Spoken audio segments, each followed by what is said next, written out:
What's up, everyone? Welcome back. Today, why are you always touching my car? It's because it's junk.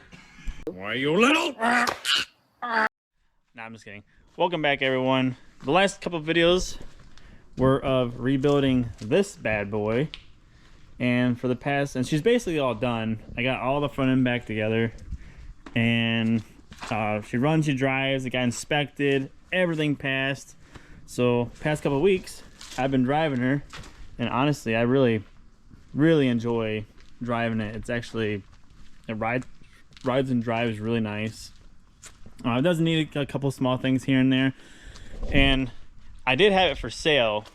It still is for sale technically, but I just haven't really had any bites on it, and the more I drive it, the more I want to keep it. However, today is going to be focused more on SABA, my 2003 Audi RS6.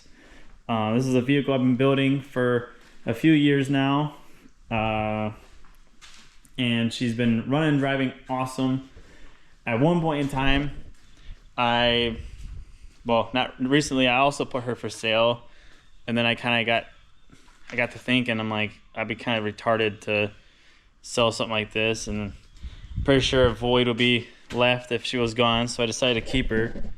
And I went to a car meet, what was it, yesterday, the final Cars and Coffee, and she had a hard time starting, and I'm not sure if it's because on E85 and it was cooler out, because we did tune this thing when it was warmer out, so it could just been like a cold start issue. But just to be sure, I want to check the compression on all 8 cylinders, and just to kind of see exactly where we're at. When I compression tested the cylinders last time, they were like 135 to 145 across all cylinders. So yes, that's kind of low compared to like what they are from factory, which is like 170, but it really isn't an issue in my opinion. And from what I've learned, if all the cylinders are within like 10% of each other, it's fine. But I guess I guess the difference would be is like if one cylinder was like 30, 40, 50 PSI lower than the rest of them, then you might have a problem. And today we are going to check. What is that? Ooh, turbo. Bald ass. Head uncovered, scene 1. Go. Why are you so stupid, bro? Like, why you have to do this to me? So this is my 2003 Audi RS6. The car came stock as an automatic twin turbo V8 all-wheel drive. I first got the car. I have manual swapped it. I built my own turbo kit. I'll add photos as the build went on. I completely removed the secondary firewall to fit the turbo and added my own bracing in. She's also wrapped. This is a wrap. 6-speed manual. Check it out and get in there. Yeah. I also put a 25-gallon fuel cell in it and got rid of the factory fuel tank. I pulled out around 700-ish pounds out of the car. Makes a huge difference. And today, we're going to compression test the engine. I'm just kidding. I'm not going to hurt my car like that. However, we're going to find out if something's going on with this. Now, I got to remove a lot of stuff to kind of get to the spark plug, the coil packs and stuff. And another thing I got to take off is these clamps here. They're basically like a Vibrant knockoff. And honestly, like, they don't do too bad. However, mine leak. I'm actually going to go through and explain to you guys what my plans are for this build, or for this car this winter, because I am going to change a few things up. Here we go. Depending if the motor is hurt or not. I doubt it's hurt, but I don't want to risk damaging it any further. So I didn't hear it hit the ground. Motherfucker. The tool has become one with the engine. It'll show up eventually. Boom. So, like I said, these they're like, I don't know, $14 a piece, these clamps. So, once they get hot, they're aluminum. They tend to warp rather Coon's trousers! easily, so they don't seal. So I added some tape around the edge, you know, electrical tape around the edges, as you can see here, to help seal the O-rings around the outside faces of the thing. And it works rather good. I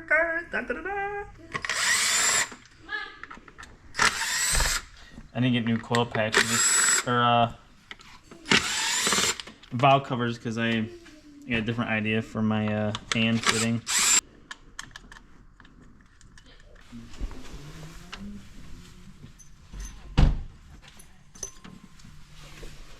Bro, will you stop touching my turbo?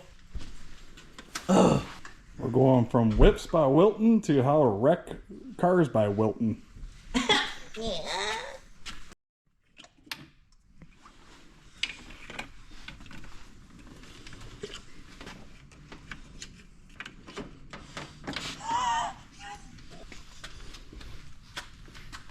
Okay, so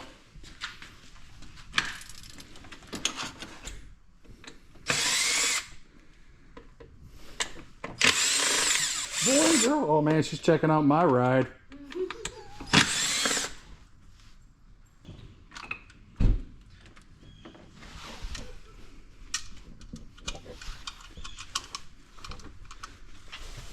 I know what the problem is. They ain't got no gas in it. I know what's wrong with it. Ain't got no gas in it. Man, what you want? what?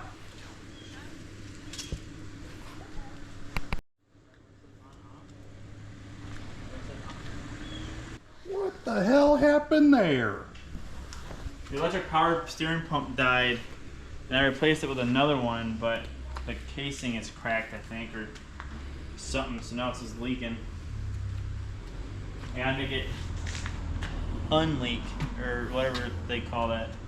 It's called sealed. Shut up.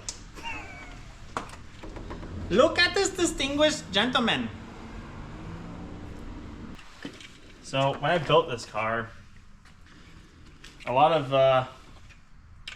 well, the reason why you see a lot of this, like this cutting in here, is because a lot of my measurements were off, and the problem with that is I didn't really take any measurements. Do with that information as you will.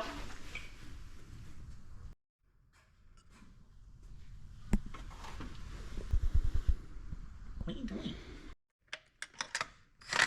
So what I like to do, full power, don't even look. It don't look too bad. All right. I think you should lick it. Cylinder 3. Oh, well, give it a look. Tastes like corn? Yeah. That one was loose. It made the One doesn't look like the other. No, it looks fine. I think it looks okay. Look, I mean, even the timing mark is like not bad. Cylinder van?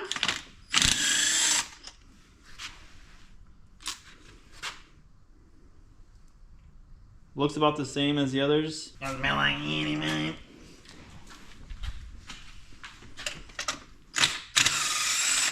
Honestly, guys, I don't think compression is an issue in this car. I think it's just a cold start with the 85. But it doesn't hurt to check. This is okay. But this is cylinder 5. Last one. Uh-oh. There we go. Let's have a look.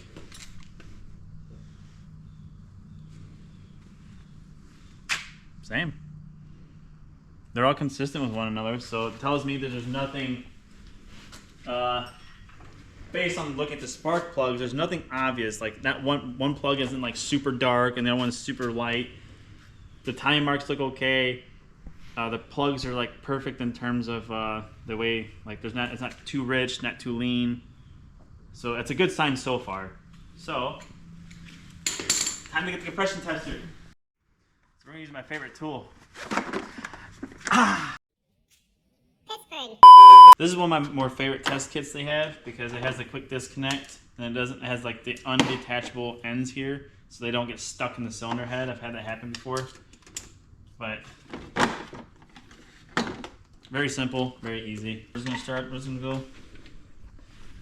gonna go ham with it.